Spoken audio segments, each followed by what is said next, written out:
ሰላም ጤና ይስጥልን። ሰበር መረጃዎችን ይዘን ቀርበናል። መካከለኛው ምስራቅ ወደማይመለስበት የጦርነት ቀውስ ውስጥ ገብቷል። የኢራን ሚሳኤሎች የእስራኤሏን የዲሞና ከተማ አናውጠዋል። በዓለም ሀገራት ላይ ከፍተኛ ድንጋጤ የፈጠረው ይህ ጥቃት የሸሞን ፔሬዝ የኒውክሌር ምርምር ማዕከል የጥቃቱ ኢላማ ሆኗል። በዝርዝሩ የማስደምጣችሁ ይሆናል። በሌላ በኩል ክቡራን አድማጮች፣ ቴህራን በኳታር ዋና ከተማ ዶሃ የሚገኙ ነዋሪዎች በአስቸኳይ አካባቢውን እንዲለቁ የመጨረሻ ማስጠንቀቂያ ሰጥታለች። በሰዓቱ ይደመጣል።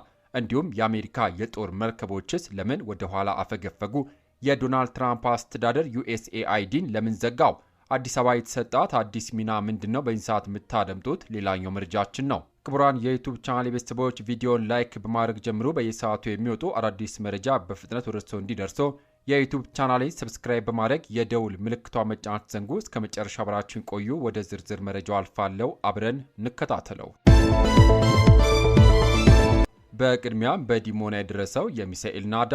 ኢራን በእስራኤሏ የዲሞና ከተማ ላይ እጅግ አደገኛ የሚሳኤል ጥቃት ሰንዝራለች። በከተማ በተለያዩ 12 ቦታዎች ላይ በደረሰ የሚሳኤል ጥቃት ከ23 እስከ 47 የሚደርሱ ሰዎች ላይ የመቁሰልና የጉዳት አደጋ ደርሷል። ከቆሰሉት መካከል የ10 ዓመቱ ታዳጊ በጽኑ መጎዳቱ ተነግሯል። አብዛኞቹ ጉዳቶች የደረሱት በሚሳኤል ፍንጣሪና ሰዎች ወደ መጠለያ ሲሮጡ በፈጠሩት ግፊያ ነው። ይሁንና ኢራን ጥቃቱን የፈጸመችው ከዲሞና ከተማ 13 ኪሎ ሜትር ርቀት ላይ የሚገኘውን የሺሞን ፔሬዝ የኒውክሌር ምርምር ማዕከል ኢላማ አድርጋ መሆኑን ገልጻለች። ይህ እርምጃ ትናንት ረፋድ ላይ እስራኤልና አሜሪካ በኢራኑ የናታንዝ የኒውክሌር ጣቢያ ላይ ለሰነዘሩት ጥቃት ከባድ ያጸፋ ምላሽ መሆኑን ቴህራን አስታውቃለች። በከተማ ውስጥ ቢያንስ አንድ ሕንፃ በሚሳኤል ቀጥታ ተመትቶ መፈራረሱ ተረጋግጧል። የእስራኤል መከላከያ ሰራዊት አይዲኤፍ የአየር መከላከያ ስርዓቶቹ አብዛኞቹ ሚሳኤሎችን ለማክሸፍ ቢሞክርም ቢያንስ አንዱ ሚሳኤል ግን ከተማ ውስጥ ማረፉ አምኗል። በሌላ በኩል ዓለም አቀፉ የአቶሚክ ኢነርጂ ኤጀንሲ IAEA በኒውክሌር ምርምር ማዕከሉ ላይ የደረሰ ጉዳት እንደሌለና ምንም አይነት የጨረር መፍሰስ አለመታየቱን ገልጿል። ይሁን እንጂ ጦርነቱ ዛሬ በከፍተኛ ሁኔታም አገርሽቷል። ኢራን ከዲሞና በተጨማሪም በኩዌት በኤምሬትና በዲያጎ ጋርሺያ በሚገኙ የአሜሪካ የጦር ሰፈሮች ላይም ጥቃት ፈጽማለች። በሌላ ዜና የአሜሪካ ጥብቅ የሰላም ቅድመ ሁኔታዎች። አሜሪካ ለኢራን የሰላም ድርድር ያቀረበቻቸው ጠንካራ መስፈርቶች ይፋ ሆነዋል። አክሲዮስ እንደዘገበው የአሜሪካ መንግስት ከኢራን ጋር ሰላም ለመፍጠር የሚከተሉትን ዋና ዋና ቅድመ ሁኔታዎች አስቀምጧል። ኢራን ለሚቀጥሉት 5 ዓመታት ማንኛውም አይነት የሚሳኤል ፕሮግራም ማቆም አለባት። ሀገሪቱ ዜሮ ዩራኒየም ማበልጸጊያ ደረጃ ላይ መድረስ ይኖርባታል። የኢራን ቁልፍ የኒውክሌር መሰረተ ልማቶች ሙሉ በሙሉ እንዲፈርሱ ይጠይቃል። የሴንትሪፊዩጅ እንቅስቃሴ በገለልተኛ የውጭ አካላት በቅርበት እንዲቆጣጠርና የኢራን የሚሳኤል ክምችት ከ1000 እንዳይበልጥ ታዟል። በተጨማሪም ኢራን በየክልሉ ለምታንቀሳቀሳቸው ታጣቂዎች የምታደርገው የገንዘብና የቁሳቁስ ድጋፍ በአስቸኳይ ማቆም አለባት። ምንም እንኳን እነዚህ ጥብቅ መስፈርቶች ቢቀመጡም በቅርብ ቀናት ውስጥ በሁለቱ ሀገራት መካከል ምንም አይነት ቀጥተኛ ግንኙነት አለመደረጉ የቀጠናውን ሰላም አሁንም አጠራጣሪ ያደርገዋል።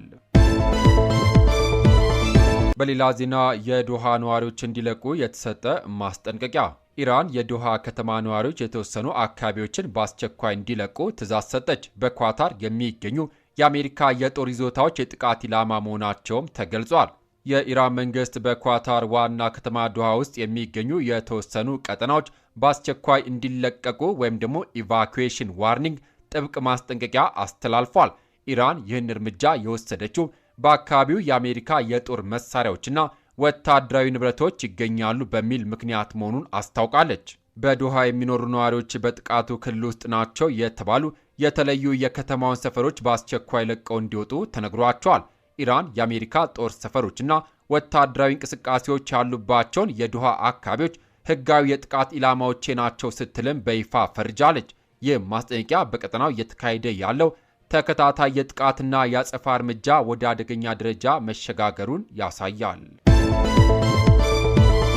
በሌላ ዜና የኢራን ኦፕሬሽን እውነተኛ ቃል ኪዳን። ኢራን ወደ ማጥቃት ዘመቻ መሸጋገሯን አስታወቀች። የኢራን አብዮታዊ ዘበኛ ባወጣው መግለጫ ላለፉት 3 ሳምንታት የጠላቶችን ድክመትና ተጋላጭነት በጥንቃቄ ሲከታተል መቆየቱና አሁን ግን ወደ አዲስ የጥቃት ምዕራፍ መሸጋገሩን ገልጿል።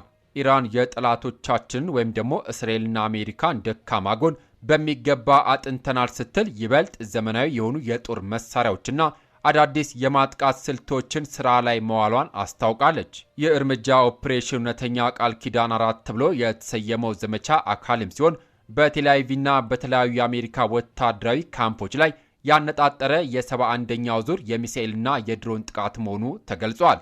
ይህ በእንዲህ እንዳለ የኢራን የውጭ ጉዳይ ሚኒስትር ሰይድ አባስ አርጊች በበኩላቸው የአሜሪካ መንግስት ስለ ወቅታዊ ግጭት የሚሰጠው መግለጫ ከእውነታው የራቀና የቪየትናም ዘመን የውሸት ድል ትረካን የሚያስታውስ ነው ሲሉ በጠንካራ ቃላት ተችተዋል። ሚኒስትሩ አክሎም የአሜሪካ ባለስልጣናት የኢራን የአየር መከላከያ ስርዓት ወድሟል እያሉ ባሉበት ወቅት እጅግ ዘመናዊ F-35 የጦር አውሮፕላን ተመቷል፣ የአሜሪካ ግዙፍ የጦር መርከቦችም ወደ ኋላ አፈግፍገዋል ሲሉ ተናግረዋል። በሌላ ዜና አዲስ አበባ የቀጠናዊ ሰብአዊ ድጋፍ ማዕከል አሜሪካ አዲስ አበባን የቀጠናዊ ሰብአዊ ድጋፍ ማዕከል አደረገች። USAID በአደጋ ምላሽ ቢሮ ተተክቷል። የዶናልድ ትራምፕ አስተዳደር USAID መዝጋቱን ተከትሎ በዓለም ዙሪያ ለሚከሰቱ ድንገተኛ አደጋዎች ምላሽ የሚሰጥ አዲስ ቢሮ አቋቁሟል። አዲስ አበባ በአፍሪካ ካሉ 3 ዋና ዋና ማዕከላት አንዷ ሆና ተመርጣለች። ሁሉንም የውጭ እርዳታ በላይነት የሚመራው አዲሱ ቢሮ ብሪያን ሸር መምራት የጀመረ ሲሆን ቢሮ በዓለም ዙሪያ በ12 ስትራቴጂካዊ ከተሞች ቀጠናዊ ማዕከላት ይኖራታል። በአህጉራችን በአፍሪካ አዲስ አበባን ጨምሮ ናይሮቢና ዳካር የማዕከልነት ሚና ተሰጥቷቸዋል። ይህም አዲስ አበባ የአፍሪካ የዲፕሎማሲና የሰብአዊ ድጋፍ እምብርት መሆኗን ዳግም አረጋግጧል። አዲሱ ቢሮ በአደጋ ምላሽ፣ በምግብ ዋስትናና በድንገተኛ አደጋዎች ላይ ብቻ አተኩሮ መቋቋሙ እርዳታው ይበልጥ ፈጣንና ውጤታማ እንዲሆንም ያደርገዋል። በሌላ ዜና በሰሌል አራዳ ከተማ ላይ በደረሰ የሚሳኤል ጥቃት 6 ሰዎች ሕይወት ማለፉ ከ100 በላይ መቁሰላቸው ተነገረ። ትናንት ምሽት በደቡባዊ እስራኤል በሚገኘው አራድ ከተማ ላይ ኢራን በሰነዘረችው መጠነ ሰፊ የሚሳኤል ጥቃት 6 ሰዎች ሕይወት ሲያልፍ ከ100 በላይ የሚሆኑት ደግሞ መቁሰላቸውን የእስራኤል መገናኛ ብዙሃን ዘግበዋል። ከአደጋው ስፍራ የወጡ ዝርዝር መረጃዎች እንደሚያመላክቱት የጉዳት መጠን ከአደጋው ቀጠና 64 ተጎጂዎች ወደ ሕክምና ተቋማት የተወሰዱ ሲሆን ከነዚህ መካከል የ7ቱ ሁኔታ እጅግ አሳሳቢ፣ የ15ቱ ደግሞ መካከለኛ ጉዳት መሆኑ አናዶሉ ዘግቧል። የመከላከያ ውድቀት የእስራኤል መከላከያ ሰራዊት IDF 450 ኪሎ ግራም የሚመዝን የኢራን ሮኬት በአራድ ከተማ መሃል ማረፉን አምኗል። ሰራዊቱ ሚሳኤሉን በአየር ላይ መጥቶ ለማስቀረት ያደረገው ሙከራ መክሸፉን በይፋ ገልጿል። የአስቸኳይ ጊዜ ስብሰባ በዲሞናና በአራድ ላይ ለተሰነዘሩት እነዚህ ስልታዊ ጥቃቶችን ተከትሎ የእስራኤል ካቢኔ አባላት በቀጣይ የአጸፋ እርምጃዎች ላይ ለመምከር በአስቸኳይ ስልክ በመጠቀም ስብሰባ እያካሄደ መሆኑም ተሰምቷል። ይህ ጥቃት ኢራን በእስራኤል የማይበገሩ በሚባሉ የአየር መከላከያ ስርዓቶች ላይ ያሳየችው ግልጽ የሆነ ወታደራዊ ስኬት ተደርጎ የተወሰደም ሲሆን ቀጠናው ወደ ከፋ መጠነ ሰፊ ጦርነት ሊያስገባው እንደሚችልም ዲፕሎማቶች ስጋታቸውን እየገለጹ ነው። በሌላ ዜና የኢራን ፓርላማ መጅሊስ አፈ ጉባኤ መሐመድ ባገር ጋሊባፍ ትናንት በሰጡት መግለጫ እስራኤል በዲሞና የኒውክሌር ማዕከል አካባቢ የሚሰነዘሩ ሚሳኤሎችን መመከት ካልቻለች ይህ የእስራኤል ሰማይ ተከላካይ የሌለው መሆኑን የሚያረጋግጥ የአሰራር ምልክት ነው ብሏል። አፈ ጉባኤ በመግለጫቸው ላይ የሚከተሉትን ነጥቦችም አንስቷል። በከፍተኛ ሁኔታ የተመሸገውና ጥበቃ የሚደረግለት የዲሞና አካባቢ በሚሳኤሎች ከተመታ እስራኤል ማንኛውም ኢራን ጥቃት የመመከት አቅም እንደሌላት በተግባር ያረጋግጣል ብሏል። ይህ ክስተት ጦርነት ወደ አዲስ ይበልጥ አደገኛ ምዕራፍ መሸጋገሩን የሚያሳይ መሆኑን ጠቁመዋል። ይህ ክስተት ጦርነቱ ወደ አዲስና ይበልጥ አደገኛ ምዕራፍ መሸጋገሩን ይበልጥ የሚያሳይ መሆኑን ጠቁሟል። ቀደም ብለው የተዘጋጁ እቅዶችን ተግባራዊ የሚያደርግበት ጊዜ የደረሰ ይመስላል በማለት ኢራን ከዚህ የከፋና መጠነ ሰፊ ጥቃት ለመሰንዘር መዘጋጀቷን ፍንጭ ሰጥተዋል። የማስጠንቀቂያ የመጣው ኢራን በቡሽር የኒውክሌር ጣቢያ አቅራቢያ ለደረሰው ጥቃት የአጸፋ እርምጃ እንደምትወስድ በዛተችበት ወቅት ነው። የዲሞና የኒውክሌር ማዕከል የእስራኤል ስልታዊ ምስጢራዊ ተቋም በመሆኑ በእርሱ ላይ የሚሰነዘር ማንኛውም ጥቃት ቀጠናውን ወደማይመለስበት መጠነ ሰፊ ጦርነት ሊያስገባው ይችላል የሚል ከፍተኛ ስጋት ተፈጥሯል። ክቡራትና ክቡራን የዩቲዩብ ቻናል ቤተሰቦች ለሰዓቱ ያስኩላችሁ ሰበር መረጃዎች እነዚህን ይመስሉ ነበረ። በዲሞና የደረሰው የሚሳኤል ጥቃትና ኢራን ለዶሃ ነዋሪዎች ያስተላለፈችው አስቸኳይ ማስጠንቀቂያ መካከለኛው ምስራቅን ወደ አዲስና አስፈሪ ምዕራፍ አሸጋግሮታል። አሜሪካ ለሰላም ድርድር ያስቀመጠቻቸው ጠንካራ መስፈርቶችና የዶናልድ ትራምፕ አስተዳደር በረድኤት ድርጅቶች ላይ የወሰደው አዲስ ውሳኔ በቀጣይ ቀናት ምን ሊያስከትል እንደሚችል በቅርበት እየተከታተልን ለእናንተ የምናደርስ ይሆናል። መረጃዎቻችን በፍጥነትና በጥራት እንዲደርሷችሁ የኒውስ ፕራይም ቤተሰብ ካሉናችሁ አሁኑኑ ሰብስክራይብ በማድረግና የደውል ምልክቷን በመጫን አብራችሁኑ የዛሬው መረጃ ሌሎች እንዲደርስ ላይክና ሼር ማድረጋችሁን አትርሱ።